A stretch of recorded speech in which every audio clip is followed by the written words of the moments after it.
5 years after migrating abroad, my husband, Shawn Johnson, brings his true love and her son home. Jill and Neil are new here. They'll be staying with us for a few days. He and I get into a huge fight over this. On my birthday, Shawn hands me a divorce agreement. He says, "Hurry up and sign it. Jill needs this country's citizenship, so let's divorce for show first." I frown, wanting to ask for more details. However, he points at me and calls me heartless. Shortly after, I see Jill's social media update. Shawnee divorced his wife for me and Neil. We finally have a roof over our heads. I like the post and sign the divorce agreement. Then, I submit an application to my company to be transferred home. My manager, Tom Smith, was surprised when he received my application. He said, "You went through so much to come abroad, Joey. Why do you want to return home now?" I lowered my head and smiled bitterly. My parents are back in Summeria, so I think it's better for me to return to be with them. Just then my husband, Shawn Johnson, entered the room. He frowned and asked, "Who's returning where?" I ignored him and chatted with Tom for a while more before hanging up. I turned around to see Shawn staring at me. "Who did you say wanted to return?" I said perfunctorily. "A colleague has submitted an application to be transferred back to Summeria." Shawn smirked. "And here I thought you were the one applying to return. Then again, that can't be the case. You worked so hard to be with me. How could you bear to leave?" He reached out to wrap his arms around my waist. "Let's have a child once Jill gets her citizenship, honey." This was how he'd always treated me. He would be nice after being nasty. It was too bad I no longer wanted to see his nice side. I pushed him away and said icily, "We can talk about the future when it actually happens." Shawn was surprised to hear that. Then he softened his tone and said, "I'm actually not used to you not arguing with me this time. I thought you would fight me to the death over this." I couldn't help finding his choice of vocabulary mocking. We were a married couple, yet he thought we would need to fight to the death over an outsider. I chuckled mirthlessly. "We've argued so many times that I've grown sick of it." He started complaining about how I used to argue with him over Jill Green. He said I wasn't considerate of him, and that I always hurt his feelings when we fought. This was what Shawn had always been like. He took things too far whenever he had the chance. That was why I'd been the one bearing with him all these years. I'd left my parents behind and submitted a request to my company to transfer me abroad, because Shawn wanted to migrate. He told me he didn't yet want to start a family, so I told my parents I didn't want to have kids yet and bore the brunt of the stress they gave. Yet ultimately, none of my sacrifices could compare to a word from Jill. I stood up and looked at Shawn calmly. "I won't argue with you anymore." He looked at me smugly. "That's good. Jill and I are just friends, so stop getting jealous over nothing." I finished his sentence. "If there were anything between you two, I wouldn't have had the chance to be with you." I'd heard it 1,000 times. He nodded in satisfaction. "I'm glad you finally understand," I said. "I should have gotten it ages ago. I should have long since known that I couldn't even compare to a hair on Jill's head and Shawn's heart." Just then, a child's voice came from outside the door. "Daddy, hurry up and come play racing with me. Mommy's so bad at this." Shawn instinctively shot to his feet and called out in response. He was already heading toward the door when he turned back to me and said, "I'm only going to play with Neil for a while. He's a boy, so Jill." I cut him off. "There's no need to explain. I trust you," he faltered. Then he said, "Good, you should trust me." He opened the door and left. Jill's son, Neil Green, had started calling Shawn Daddy since his first day here. I'd expressed my dissatisfaction over this, but Shawn had merely snapped, "How can you be so unsympathetic, Jolene? Neil's just a child. It's sad enough that he's lost his father." I used to get upset whenever I heard Neil calling Shawn Daddy, but it didn't seem to bother me this time. I placed a hand over my heart and smiled. It turned out that I would no longer feel hurt once I decided not to love Shawn anymore. I heard laughter coming from outside the bedroom. It mingled with Neil calling Shawn Daddy and Shawn's gentle responses. As I listened to them, I thought about the things I had to do. After a while, my phone rang. It was a call from my mother. She asked whether I'd had any cake since it was my birthday, and whether I'd celebrated it. Her words reminded me that I'd yet to eat. Before ending the call,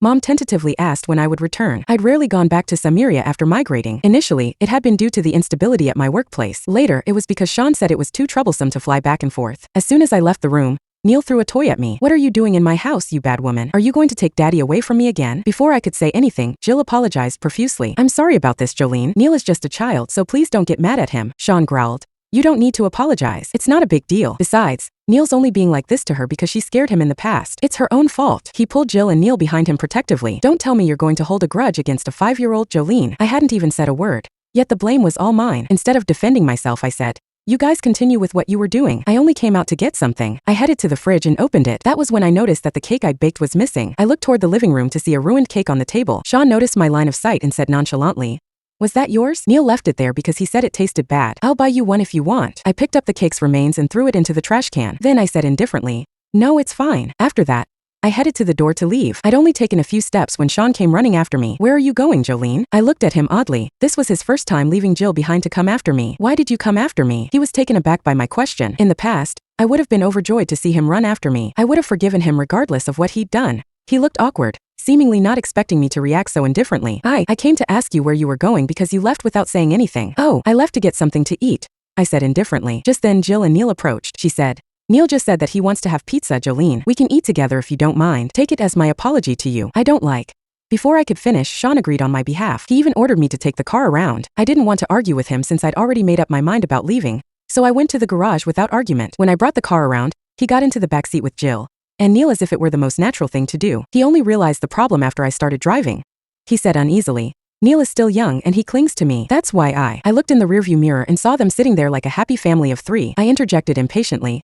It's good that you're all sitting together. It's dangerous in the front passenger seat. After all, my words took Shawn aback. He told me something similar in the past. I'd quarreled with him over the front passenger seat before, and he'd said impatiently, what's there to argue about? It's not safe riding shotgun. The rest of the journey passed with me driving and listening to the joy and cheer in the back seat. I was like an outsider. Oh, Shawn, Jill, and Neil headed inside the pizzeria when we arrived. When I entered after parking the car, I found that there were only 3 sets of cutlery at the table. Shawn looked at me awkwardly. He was about to summon the server to add another set when Neil suddenly cried, I don't want to eat with the nasty woman. Mommy said she'll take daddy away. I don't want her. Jill hurriedly clamped a hand over his mouth and looked at me apologetically. He's just a child. He doesn't mean it. Don't mind him, Jolene. Meanwhile, Shawn pulled Neil into his arms and soothed him. He shot me a look, telling me that I was at fault for this. I chuckled and said to Neil, he'll always be your daddy, kiddo. I won't take him away. That made the look in Shawn's eyes change. Before he could say anything, I turned and headed to a table in the corner. I had pizza by myself. I heard the 3 of them talking and laughing in the distance, but it didn't affect my mood. I was driving home after finishing my food when Shawn suddenly called me. Where are you, Jolene? We're done, so you can wait for us in the parking lot. I couldn't help wondering how lowly he thought of me to speak to me so matter-of-factly. Why would he think that I would still return home with them after how they treated me? I said indifferently, I'm already home. That pissed him off. What the hell do you mean by this? How could you leave without us when we came out together? I calmly asked in return. Didn't you guys say you wanted to catch a movie? That shut Shawn up. Before leaving the pizzeria, I'd seen Jill's social media update. Neil has always wanted to watch a movie with me and his father. His wish has finally come true. It came with a photo of the 3 of them together. A friend commented, congratulations, you guys have finally gotten together. Jill had replied with a blushing emoji. After a brief silence, Shawn said awkwardly, the 4 of us can watch the movie together. You keep talking about how I've never caught a movie with you, right? I chuckled and said decisively, I don't need it anymore. You guys should enjoy yourselves. After that, I hung up, not caring how Shawn would react. When I got home, I received an update from my workplace. My request to return to Summeria had been approved, and I had to hand over everything here as soon as possible before returning. This was the first piece of good news I'd received in recent days. I was organizing the digital documents I needed to hand over when Shawn returned. He was still mad about how I'd spoken to him over the phone, so he grabbed his clothes and headed to the bathroom to wash up without saying a word. By the time he came out, I was already in bed and ready to hit the sack. He stood by the bedhead and looked at me. I could sense the heat in his gaze even with my eyes shut. I was starting to get annoyed when my phone rang. Isn't it your birthday today, Joey? I've brought you some gifts the company prepared. Tom's voice was particularly loud in the silence of the night, and his words made Shawn's expression darken. After hanging up, I left the room and headed downstairs. Tom was there with my gifts. I took them from him and thanked him. Then I headed back upstairs. When I entered the apartment, I saw Shawn rummaging in the fridge. I put the things down with a glance at him before returning to the bedroom. Unexpectedly, Shawn joined me a short while later and said uneasily, we don't have any ingredients at home for a cake. I cut him off with a yawn. It's okay. I don't need it. I'm still full from dinner. His expression became even more uneasy. I'm sorry that I forgot it was your birthday, I said nonchalantly. It's no big deal. It's just a birthday, right? It doesn't matter whether or not it's celebrated. After that, I turned off the lights and went to sleep. The rest of the night was dreamless and peaceful. For the next few days, Shawn returned home on time. I didn't have time to care about him though. I was busy handing over my work. I thought life would continue peacefully like this until the day I left. But one day, I found a name change application in the study when I was tidying my things there. It was dated 2 months back, and Shawn was the applicant. I was taken aback. I continued rummaging in the study until I found a certificate that indicated Neil's name had been legally changed from Neil Green to Neil Johnson. That was the final nail in the coffin. It hardened my heart, which had started softening a little due to Shawn's actions. I headed to the living room with the certificate and a divorce agreement, which Shawn had given me in the past. He and Jill were watching a movie in the living room. He saw me but had yet to ask me what I was doing there when I held out the certificate. He looked down at it. Then, his expression twisted in panic. Jolene, honey, I can explain. Neil is so young. I couldn't bear. He stammered. His words made me laugh self-deprecatingly. You're truly something, Shawn. You got yourself a son without me even knowing. He paled at my words and moved his lips a few times but didn't make a sound. I merely watched him coldly before holding out the divorce agreement. Let's get a divorce, Shawn. I've already signed the papers. There's no need for you to fake a divorce for Jill's sake now. I'll give you what you want.